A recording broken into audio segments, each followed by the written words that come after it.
Good morning. Good to be with you this morning. And I'm standing outside the Desjardins Bank at this point, and just here to again talk about the whole idea of saving for a rainy day. So continuing to build on the pillars, the four pillars of a healthy Christian business leader. And the pillars are healthy relationships, biblical financial values, biblical spirituality, and balanced living. And this week we're focusing on biblical financial values and talking about saving for a rainy day. So far, we've looked at why save for a rainy day on Monday, and then the good years and bad years. This morning, we're going to be talking about the wise and the fool on saving for a rainy day. And again, yesterday we were talking about Joseph and how he gave the king, Pharaoh, some wise advice on how to save for the rainy day, the 7 good years versus the 7 bad years.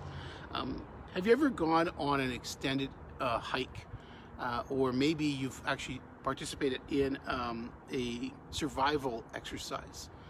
Well, this proverb that we're going to look at today really does fit in with that kind of concept. If you've experienced that, then I think you'll understand what he was getting at when it comes to saving.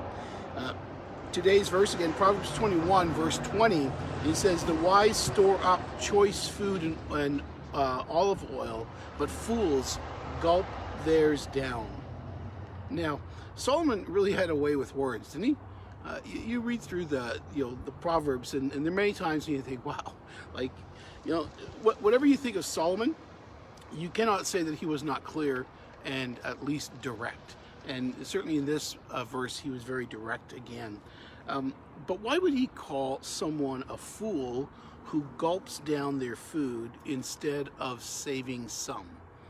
And I don't know how you are, but I know for myself as a kid, if you gave me a chocolate bar or you gave me candy and my brother got a chocolate bar or he got candy, he would always have some left over. And I guess I was the fool because I would eat mine and then he would still have some left over and he'd have for days to come, and mine would all be gone. And certainly this is a good lesson really related to some of that. Well, Jesus used very similar language in the really the same word in Matthew chapter 25, verses 1 through 5. He says this: At that time, the kingdom of heaven will be like 10 virgins who took their lamps and went out to meet the bridegroom. 5 of them were foolish, and 5 were wise. The foolish ones took their lamps, but did not take any oil with them. The wise ones, however, took oil in jars along with their lamps. The bridegroom was a long time in coming, and they all became drowsy and fell asleep. And there's more, of course, to that story. The point that in both of these passages are making is the issue of preparedness. Preparedness. The 10 virgins, the wise ones were prepared. The foolish ones were not.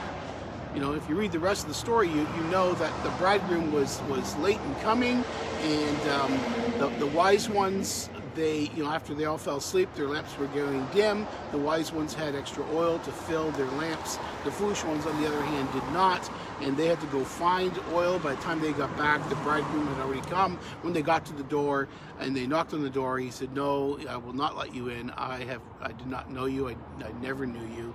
And so that's a whole other theological discussion you can get into, but we're not going to do that today. But the point there was preparedness. Preparedness. 5 were prepared, 5 were not. Solomon's focus is, again, being prepared for what might come our way.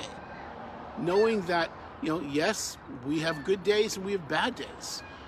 We have good years and we have bad years. And we need to prepare ourselves for those. So today, as you go about your day, who are you in these two stories? The stories of the 10 virgins, are you the wise or the foolish? Are you prepared?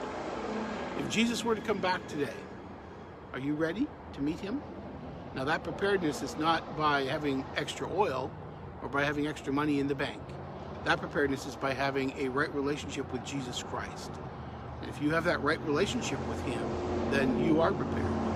If you don't have that right relationship with Him, then no matter what you do, no matter how good you are, no matter how kind you are to your neighbors, you're not prepared. Preparedness for the second coming of Christ is not even looking up in the sky and knowing the signs of the times.